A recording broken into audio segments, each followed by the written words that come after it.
ngalan ng Ama at ng Anak ng Espiritu Santo. Amen. Sumayin niyo po ang Panginoon. At sumayo rin. Pasalamatan natin ang Panginoong Diyos sa pamamagitan ng misang ito, lalo na sa pamamagitan sana ng ating pagpapakabuti bilang mga Kristiyano. Hilingin din natin ang intensyon na ito upang tayo maging marapat sa misa, halina't magsisimuna para sa ating mga pagkakasala. Tayo pong lahat, inaamin ko sa makapangyarihang Diyos at sa inyo mga kapatid, na lubha akong nagkasala sa isip, sa salita at sa gawa, at sa aking pagkukulang. Kaya isinasamo ko sa mahal na Biring Maria, sa lahat ng mga anghel at mga banal, at sa inyo mga kapatid, na ako'y panalangin sa Panginoong ating Diyos. Kaawaan tayo ng mapagmahal na Diyos, patawarin sa ating mga sala, at patnubayan hanggang sa buhay na walang hanggan. Amen. Panginoon, kaawaan mo kami. Panginoon, kaawaan mo kami. Kristo, kaawaan mo kami. Kristo, kaawaan mo kami. Panginoon, kaawaan mo kami. Panginoon, kaawaan mo kami. Iyuko natin ang ating ulo. Maaaring ibulong sa Panginoon ang ating intensyon.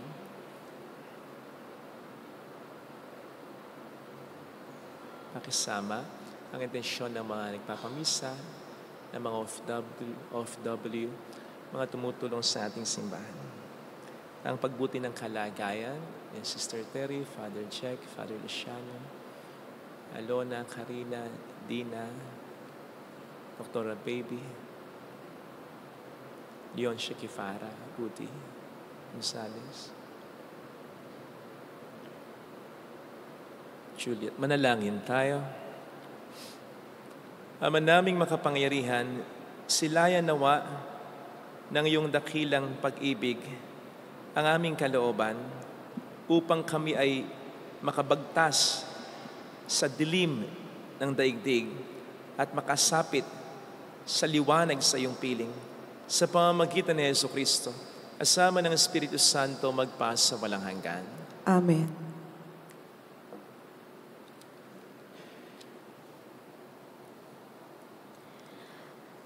Ang salita ng Diyos mula sa unang sulat ni Apostol San Juan.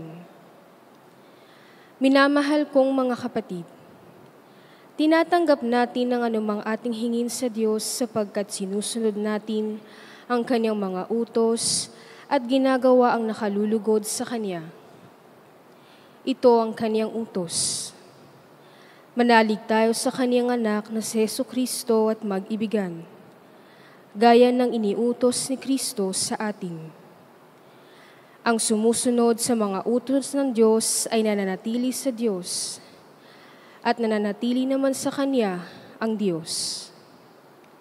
At sa pamamagitan ng Espiritong ipinagkaloob niya sa atin, ay nalalaman nating nananatili siya sa atin. Mga minamahal, huwag ninyong paniwalaan agad ang bawat nagsasabing sumasa kanila ang Espiritu. Sa halip ay subukin ninyo upang malaman kung mula sa Diyos ang Espiritong sumasa kanila, sapagkat marami ng bulaang propeta ang lumitaw sa sanlibutan. Ito ang pagkakakilanlan kung sino ang kinaroroonan ng Espiritu ng Diyos. Ang nagpapahayag na si Jesucristo ay naging tao, ay siyang kinaroroonan ng Espiritu mula sa Diyos. Subalit ang hindi nagpapahayag ng gayon tungkol kay Jesus ay hindi kinaroroonan ng Espiritu mula sa Diyos. Ang Espiritu ng Antikristo ang nasa kanya. Nasabi na sa inyo ito'y darating at ngayon nga'y nasa sanlibutan na. Mga anak, kayo'y sa Diyos at pinagtatagumpayan ninyo ang mga bulaang propeta, sapagkat ang Espiritong nasa inyo ay makapangyarihan kaysa Espiritong nasa mga makasanlibutan. Sila'y sa sanlibutan, kaya't mula sa sanlibutan ang itinuturo nila at nakikinig sa kanila ang sanlibutan. Ngunit tayo'y sa Diyos. Ang sino mang kumikilala sa Diyos ay nakikinig sa atin. ngunit hindi nakikinig sa atin ng sinumang hindi sa Diyos. Sa ganito nga natin nakikilala ang espiritu ng katotohanan at ang espiritu ng kamalian. Ang salita ng Diyos. Salamat sa Diyos. Buong daigdig na ito ay ibibigay ko sa iyo. Buong daigdig na ito ay ibibigay ko sa iyo. Ganito ang sabi ng lingkod ng poon ng Hari sa Sion. Aking ihahayag ang ipinag-utos nitong Panginoon. Ikaw ang anak kong pinakamamahal at magmula ngayon, ako naman ito ang giling mong ama sa habang panahon. Hingin mo sa akin ang lahat ng bansa at ibibigay ko. Anumang narito sa buong daigdig ay magiging iyo. Buong daigdig na ito ay ibibigay ko sa iyo. Kayong mga hari at tagapamuno sa lahat ng bansa, mag-ingat kayo at magpakabuti sa pamamahala. Ang Panginoong Diyos inyong paglingkurat, katakutang lubha. Buong daigdig na ito ay ibibigay ko sa iyo.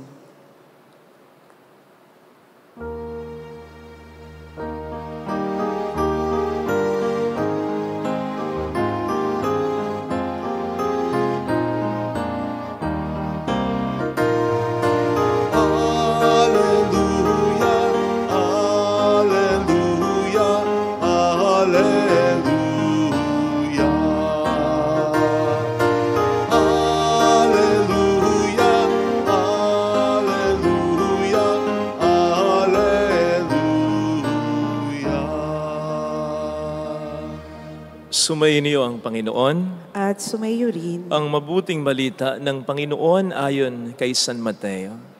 papuri sa iyo, Panginoon.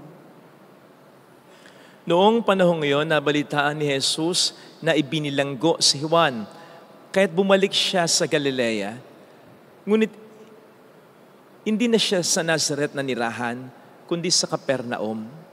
Ang bayang ito'y nasa baybayin ng lawa ng Galilea sa mga hangganan ng Zabulon at Neftali.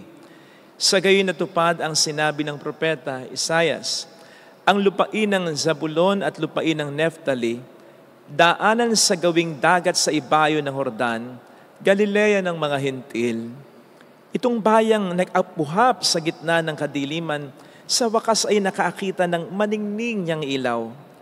Liwanag na taglay nito'y siya ngayong tumatanglaw sa lahat ng nalugami sa lilim ng kamatayan. Magmula noon ay nangaral na si Jesus. Ang sabi niya, pag-isihan niyo talikdan ang inyong mga kasalanan sapagkat malapit nang maghari ang Diyos. Nilibot ni Jesus ang buong Galilea, nagtuturo sa mga sinagoga at ipinapangaral ang mabuting balita tungkol sa paghahari ng Diyos. Pinagaling din niya ang mga tao sa kanilang mga sakit at karamdaman. Siya'y nabantag sa buong Syria, kaya't dinadala sa kaniya ang lahat ng may sakit at mga pinahirapan ng iba't ibang karamdaman, mga inaalihan ng mga demonyo, mga himatayin, mga paralitiko. Silang lahat ay kaniyang pinagaling. At sinundan siya ng napakaraming tao buhat sa Galilea, Decapolis, Jerusalem, Judea, at maging sa ibayo ng Jordan. Mga kapatid, ang mabuting balita po ng ating Panginoon. Pinupuri ka namin, Panginoong Hesukristo. Welcome po sa Our Lady of Lazaret, Quasay Parish, kung saan ayos lang umiyak at samahan tayo ng mahalay na sa pag-iyak sa pagdarasal upang maging maayos ang lahat. Batay po sa aking karanasan, ang isa sa pinakauna na problema ng mga usual na nangungumpisal ay yung paulit-ulit na kasalanan. Yung kakukumpisa lang, after few days, few weeks, nagagawa na naman. Iba nga, after a day lang. Kaya yung iba, nahiya ng mangumpisal. Sabihin nila, paulit-ulit ang din naman. Yung iba, lumilipat pa ng simbahan para sa ibang pare makapangumpisal. ito rin ang pangunahing problema ng mga taong apektado ng ating paulit-ulit na kasalanan. Ito yung pangunahing problema ng asawa mo, ng anak mo, ng mga magulang mo, ng kapatid mo, ng kaibigan mo, ng mga taong tunay na nagmamalasakit sa iyo. Yung paulit-ulit mong kasalanan. Lalong-lalo na yung mga mabigat na kasalanang napatawad na nila. Pero ito ka na naman, ginagawa mo na naman. Nambabae ka na naman. Naging unfaithful ka na naman. Nagsukal ka na naman. Nagdroga ka na naman. Nagnakaw ka na naman. Gumawa ka na naman ng eskandalo. Hindi pa napaghihilom ang sugat na ginawa mo. Sinusugatan mo uli ang mga ito. Ay nako, bakit nga ba? Napakahirap magbago. Bakit nga ba mayroong mga kasalanan na nahirapan tayong pag-isihan? Mapagsisihan man, hanggang doon lang, hindi talaga natin matalikuran. At kahit sino sa atin, guilty sa ganyan, maliit o malaki mang mga kasalanan. Bakit hindi natin mapagsisihan? Bakit hindi natin matalikuran? Paulit-ulit lang. Sa palagay ko, ang dahilan ay sapagkat nakapagbibigay ng pleasure ang kasalanan. There is pleasure in sin. Kaya nga hindi mo naman kinakailangan pwersahin ang sarili mo o pwersahin ang isang tao na magkasala. Automatic. May penchant, may hilig, may leaning sa pagkakasala. Parang yung mga pagkain, halimbawa yung mga kukutin, na sinasabi natin, baka ako lang ang may sabi, pero narinig ko lang ito sa seminaryo. May adik, may adik. Pag sinabing may adik, yung pagkain, nakaka-adik. Yung kukutin na, sabi mo, ayaw mo na, pero kukuha uli. Alam mo nakakataba, alam mong bawal sa'yo, kukuha uli. Nakasarado na yung lalagyan, bubuksan mo uli.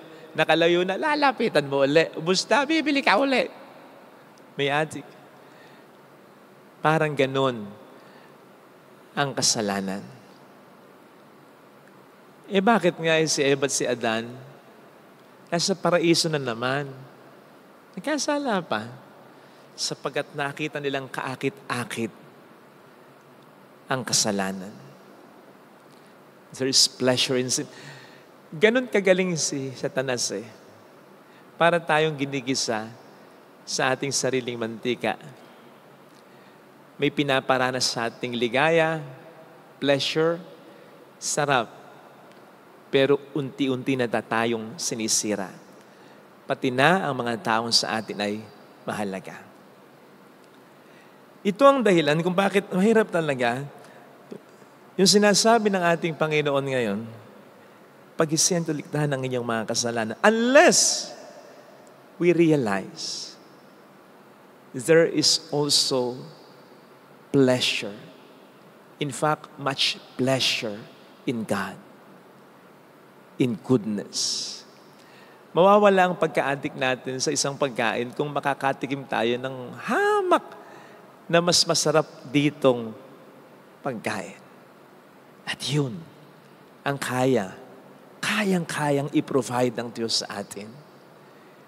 Kung may pleasure sa kasalanan, lalong-lalo na, siyempre, sa kabutihan.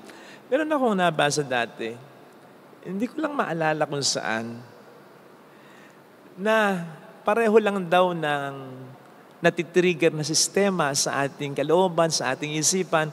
Hindi ko alam kung cells ba ito o hormones ba ito. Kalimutan ko na. Pero pareho lang daw yung natitrigger. Kapag tayo nagbibisyo at kapag tayo rin ay nasa piling ng mga taong mahalaga sa atin at masaya tayo. Masaya ang pamilya, masaya pagkakaibigan, pareho lang daw yung natitrigger nun sa sistema ng kalooban natin. Pareho lang daw ang natitrigger ng yung magtanim tayo ng galit, yung galit na galit. At yung magpatawad tayo totally. Pareho lang daw yung natitrigger nun sa sistema ng ating katawan. Pareho lang daw yung natitrigger nung maging sakim tayo, kamal tayo ng kamal, ng material na bagay. At yung natitrigger din ng pag tayo nagbigay, naging detached sa material na bagay. Pareho lang daw yung natitrigger nung maingay na maingay tayo, galit na galit tayo. Sa kapag tayo nananahimik at nagdarasal tayo. So pareho lang daw halos yung natitrigger sa sistema ng ating katawan. Kaya, mamimili lang talaga tayo eh. Kung ano gusto nating mag-trigger sa atin. Kasamaan o kabutihan. Ito yung dahilan sa palagay ko kung bakit pagkatapos sabihin ni Kristo ng ating Panginoon sa Ebanghelyo, pag-isihan nyo taligdan ng inyong mga kasalanan sapagkat nandito na ang paghahari ng Diyos, nandito na ako. Binibigyan ko kayo ngayon ng alternatibo. Kayong mga nasa lupain ng matagal ng balot ng dilim. May liwanag akong dala. Nahirati kayo sa kadiliman, pero hindi yan ang tunay na kaligayahan. Ang tunay na kaligayahan ay nasa kabutihan, nasa kaliwanagan, nasa Diyos lamang. Ang problema, dala siguro ng ating sinful nature, sabi ko nga, may bias na agad tayo para sa kasalanan. May bias na agad tayo, mas masarap ang kasalanan, mas masaya ang magkasala, mas nakaka-unwind ang mga bisyo. Hindi natin tuloy mabigyan ng tsansa ang Panginoon at ang kaligayahan na po pwede niyang maibigay sa atin. Kaya sa misang ito, yun ang hilingin natin, yung grasya na tayo matransform ng Diyos mula sa mga taong naliligayahan sa kasalanan, papunta sa mga taong sa identity, sa karakter, sa kalikasan na mas at home na gumawa ng kabutihan. Hindi lang natin nabibigyan ng tsansa ang mabuti. Hindi lang natin nabibigyan ng tsansa ang Diyos sa ating buhay. Maliwanag ang sinabi niya sa atin, ang buhay na gusto niya para sa atin ay buhay na ganap at kasiyasiya. Pag sinabing ganap, kumpleto, in contrast ito sa hindi kumpletong kaligayahang maibigay sa atin ng kasalanan. Sapagkat ang kakumpletohan, ang kaganapan ng kasalanan ay ating kasiraan. Nauna lang yung sarap. Pero ang kaganapan nun, ang kakumpletohan nun, ating kasiraan, kasiraan ng mga taong sa atin ay mahalaga o nasa ating kapaligiran. Yung kaligayahan na nagmumula sa Diyos, pwedeng sa una mahirap. Pero ang kaganapan nun ay tunay at kumpletong ligaya at sarap. Walang hidden charges kumbaga. Hindi ka lulukohin ng Diyos sa kaligayahang hatid niya. Yan ang karanasan ng mga banal. Hindi nga ba't sinasabi natin, ang mga banal ay naging makasalanan din naman. Naranasan din nila yung pleasure na naibibigay ng kasalanan. Pero nagbago ang lahat nang isuko nila ang kanilang sarili totally to God. Hindi na sila bumalik pa. Hindi na sila lumingon pa. Kasi mas naranasan nila ang kaligayang hatid ng Diyos ay tunay talaga. So sana ang hilingin nating biyaya sa ating banal na misa, lalong-lalo na para sa mga kasalanan na paulit-ulit na lang nating nagagawa. Amen. Lagay natin ang ating kanang kamay sa tapat ng ating puso.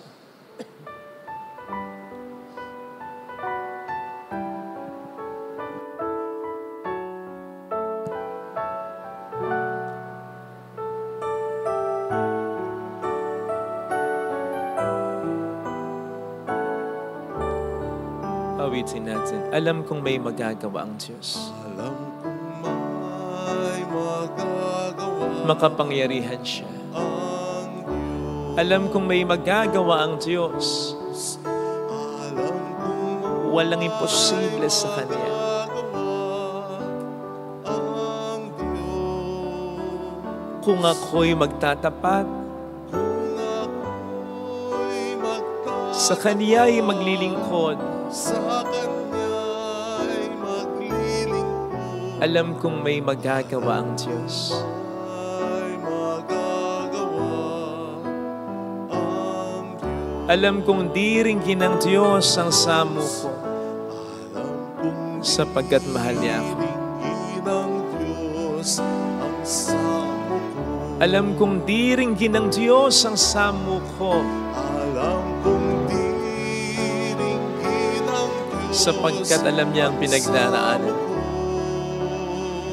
Kung ako'y magtatapat, Kung ako'y magtatapat, sa Kanya'y maglilingkod, sa Kanya'y maglilingkod, alam kong di ringgin ng Diyos ang samo ko.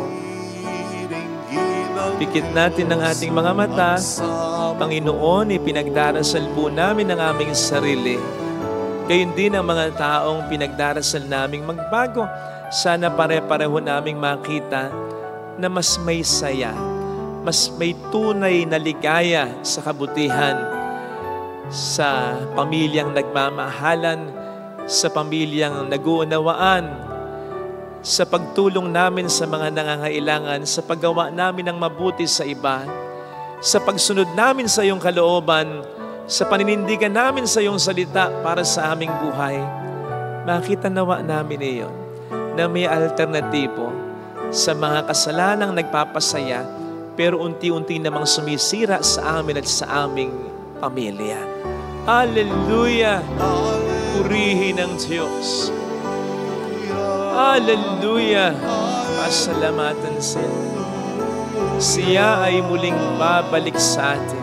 Hindi niya tayo iiwan. Hindi niya tayo pababayaan. Paniwalaan natin. Hallelujah! Purihin ang Diyos. Hallelujah! May alternatibo sa kasalanan. Yan ay kabutihan. Sa kalungkutan, yan ay kaligayahan sa Diyos. Sa kawalang pag-asa, pananampalataya sa mayroong magandang mangyayari sa iyo. Basta piliin mo yung mabuti at manatili ka sa mabuti. Maaaring sa una maging mahirap ang lahat. Maaaring sa una wala ka munang makitang resulta. Maaaring sa una wala muna yung saya. Pero manatili ka lang. Sabi ng Panginoon, remain in me. Manatili ka sa akin. Kung lalapit kay Jesus, ang ating ligaya ay malulubos. Papuri sa Ama at sa Anak sa Espiritu Santo. Kapara ng sa unang-una ngayon, magpakailanman at magpasawalang hanggan. Amen.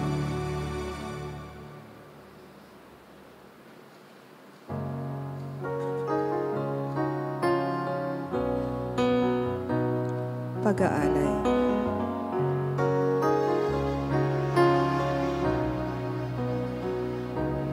Tanggapin mo,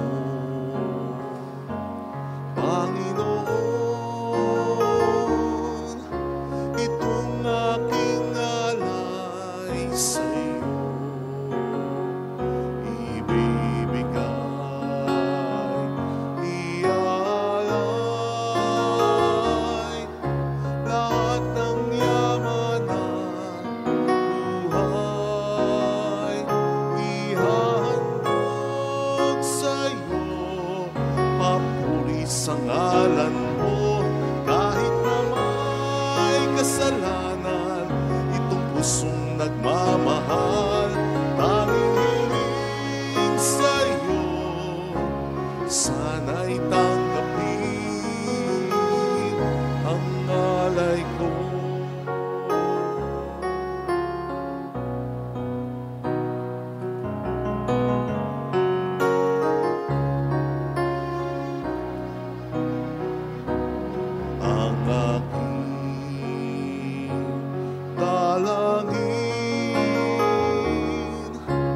maging karapat-dapat sa iyong tingin.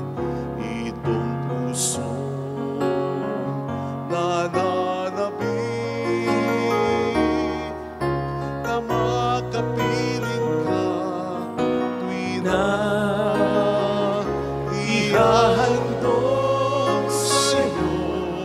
Papuri sa ngalan mo kahit na may kasalanan. Itong pusong nagmamahal, tanging hiling sa'yo. Sana'y tanggapin ang alay ko.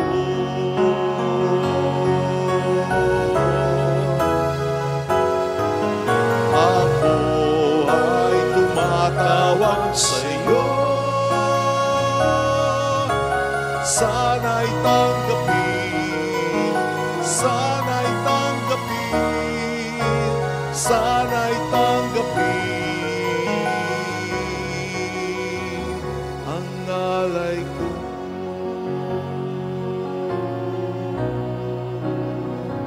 Ang alay ko.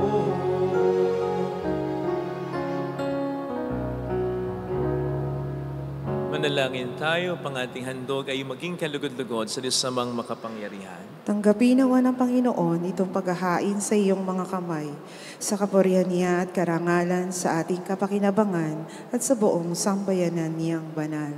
Ama naming lumikha, tanggapin mo po ang mga alay upang maganap ang pagpapalitan ng iyong kaloob at ng aming handog sa aming paghahain na iyo ring ibinigay para kami maging marapat na iyong paunlakan sa pamamagitan ni Jesucristo, kasama ang Espiritu Santo magpasa walang hanggan.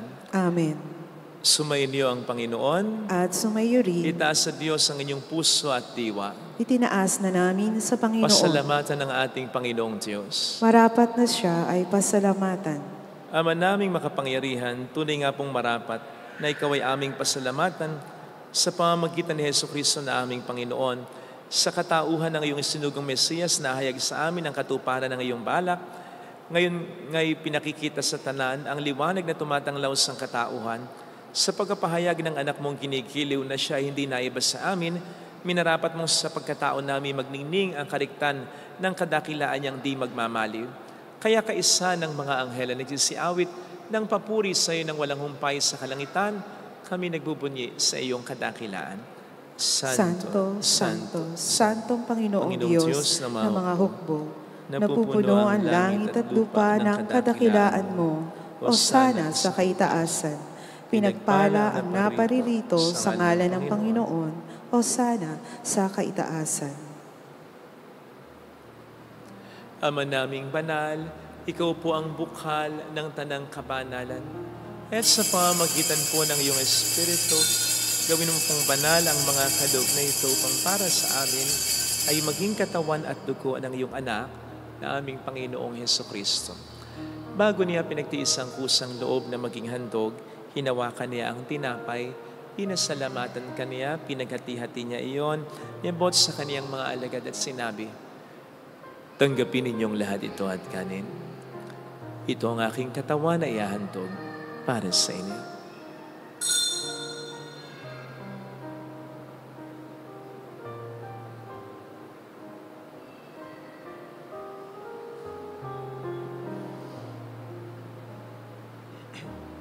Gayun din naman nang matapos ng hapunan, nawakan niya ang kalis. Muli kaniyang pinasalamatan, niyabot niya ang kalis sa kaniyang mga alagad at sinabi, "Tanggapin ninyong lahat ito at inumin. Ito ang kalis ng aking dugo ng bago at walang hanggang tipan. Ang aking dugo na ibubuhos para sa inyo at para sa lahat, sa ikapagpapatawad ng mga kasalanan. Gawin niyo ito sa pag-alala sa akin."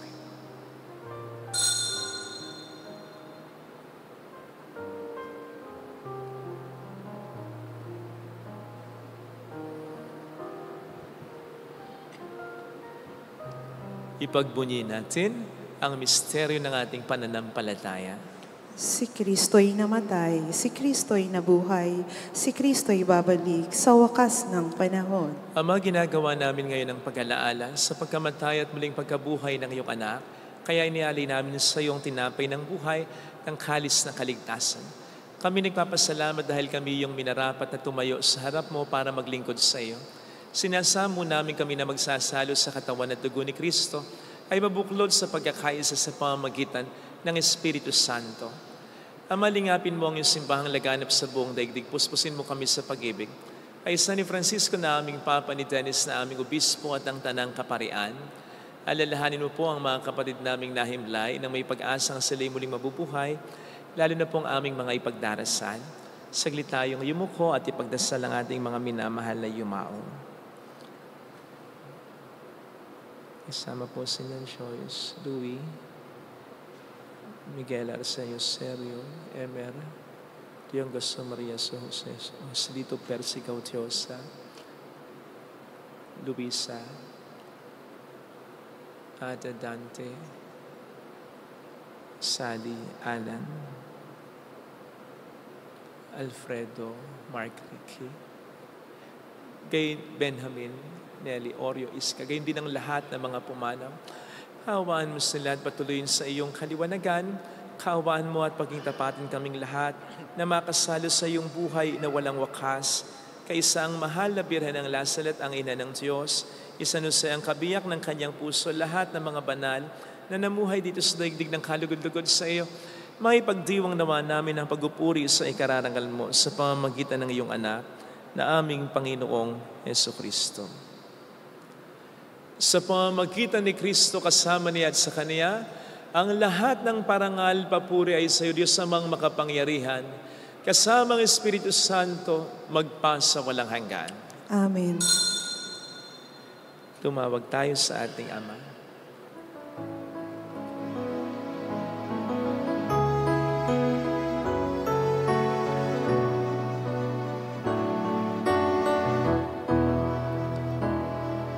Ama namin, sumasalangit ka, sambahin ang ngalan mo, mapasa amin ang kaharian mo, sundin ang loob mo dito sa lupa para nang sa langit. Bigyan mo kami ngayon ng aming kakanin sa araw-araw, at patawarin mo kami sa aming mga sala, para ng pagpapatawad namin sa nagkakasala sa amin.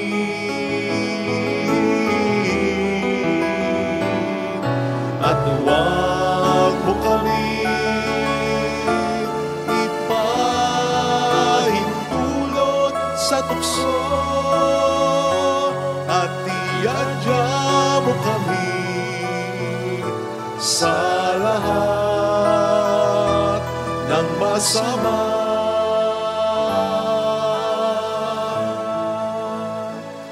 Hiling namin kami adya sa lahat ng masama, pagkalooban ng kapayapaan na araw-araw, iligtas sa kasalanan, sa kapahamakan, sa mga seryosong karamdaman. Samantalang aming pinaghahandaan ang dakilang araw ng pagpapahayag ng tagapagligtas naming si Jesucristo. Sapagkat sa iyo ang kaharian, ang kapangyarihan, at ang kapurihan, magpakailanman. Amen. Panginoong Jesucristo, sinabi po niyo noon, sinasabi niyo rin sa amin ngayon, kapayapaan ang iniiwan ko sa inyo, ang aking kapayapaan ang ibinibigay ko. Tunghayin mo po ang aming pananampalataya, huwag ang aming pagkakasala. Pagkalooban mo kami ng kapayapaan at pagkakaisa sa iyong kalooban, kasama ang Espiritu Santo, magpasa walang hanggan. Amen. Ang kapayapaan ng Panginoon ay sumainyo nawang lahat. At sumayo rin. Magbigayan tayo ng kapayapaan sa isa't isa. Kapayapaan po, please. Kordero ng Diyos, Kordero ng Diyos na nag-aalis ng mga kasalanan ng sanlibutan, maawa ka sa amin. Kordero ng Diyos na nag-aalis ng mga kasalanan ng sanlibutan, maawa ka sa amin. Kordero ng Diyos na nag-aalis ng mga kasalanan ng sanlibutan, ipagkaloob mo sa amin ang kapayapaan.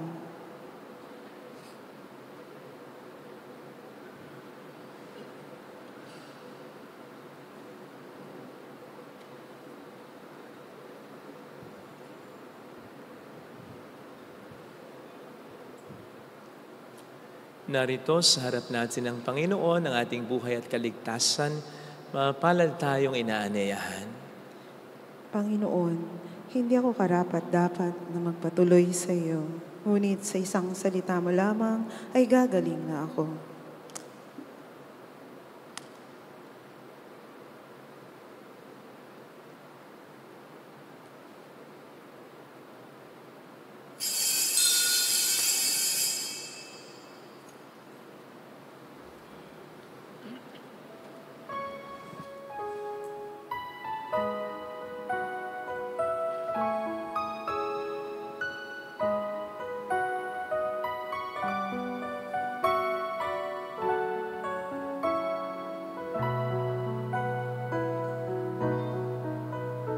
Ikaw, O Diyos, ay tunay na dakila.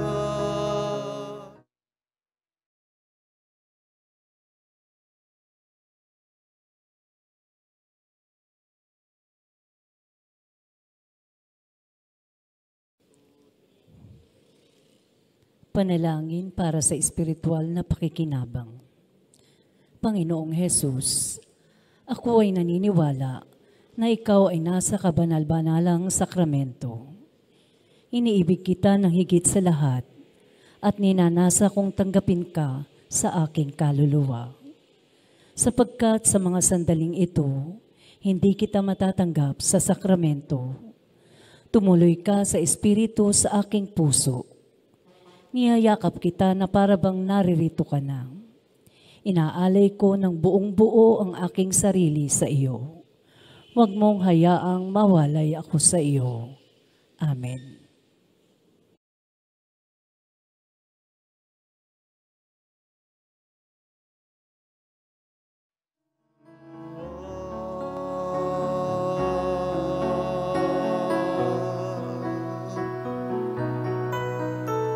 Dakila ka, O Panginoon. Dakila rin ang iyong pag-ibig na handog. Dakila ka pagkat sa araw na ito, tinawag mo kami upang maging anak mo.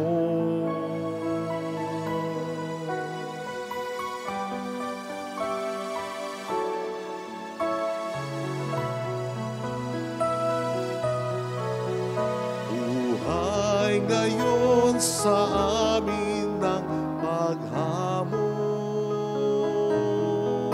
maging ilaw sa ating panahon. O Ama, sa iyo dumudulog ngayon ang bayan mong hinirang at sa ngalan mo'y nagkatibok.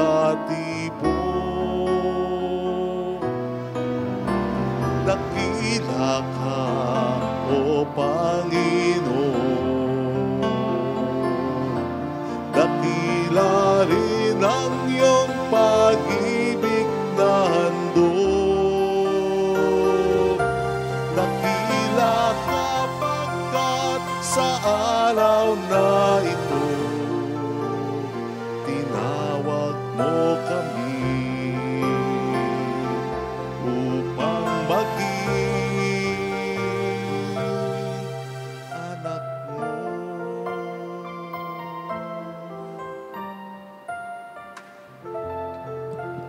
Manalangin tayo. Ama naming mapagmahal, kaming iyong pinapagsalo sa banal na pakikinabang ay patatagin mong ganap sa aming pamumuhay araw-araw sa pamamagitan ni Jesucristo kasama ng Espiritu Santo magpasa walang hanggan. Amen. Holy God, Holy Mighty One, Holy Immortal One. Have mercy on us and on the whole world. Holy God, Holy Mighty One, Holy Immortal One. Have mercy on us and on the whole world. Holy God, Holy Mighty One, Holy Immortal One. Have mercy on us and on the whole world. Jesus, King of Mercy, We trust in you. alalahanin Alalahanin, o mahal na Birhen ng Lazaret, ina ng pag-asa, ikaw ang nagpapaalala sa aming magbalik loob sa Ama. Ito ang nagpapatunay na ang kagandahang loob mo'y nananatiling busilak. Sa pag-aaruga mo sa amin, tungkulin mo'y tinupad. Sa paanan ni Kristo'y tinuring mo kaming mga tunay mong anak. Kaya ninais mong ni isa huwag mapahamak. Maging sa iyong walang tigil na pananalangin, pati luhay pumatak. Huwag namang mawala ng saysay ang iyong paghihirap. Hiling nawa namin sa iyo, o aming inang liyag, na matapos ang pakikibaka namin sa mundong ito, at sa pananatili naming tapat kay Kristo, sa kapurihan mo'y makibahagi kaming ganap, upang kung nasaan ka ngayon, ay maparoon din kaming lahat, at ang kaganapan ng kalwalatian ng Diyos ang may tuluyang matupad, siya nawa. Mahal na Birhen ng Lazaret, tagapagkasundo ng mga makasalanan. Ipanalangin mong walang patid kaming mga dumudulog sa iyo. Maraming salamat po sa inyong pakikiisa at sa lagi niyong pagtulong. Maraming pong salamat. Sumayin niyo ang Panginoon. At sumayo rin. Palayan kayo kasama ang ating pamilya na mapagmahal na Diyos, ng Ama, ng Anak, ng Espiritu Santo. Amen. Umayo tayo sa kapayapaan ni Kristo. Salamat sa Diyos. Salamat din po.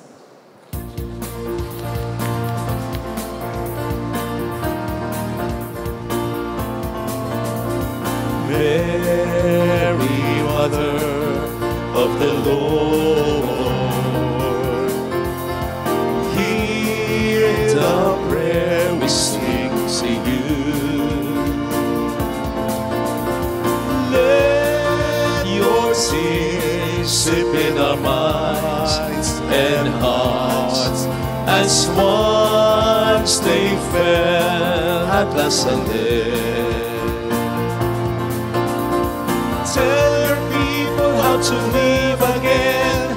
Tell your people how to sing again. Tell your people how to dance again. Tell your people how to pray again. Mary, Mother of the Lord, hear the prayer we sing to you.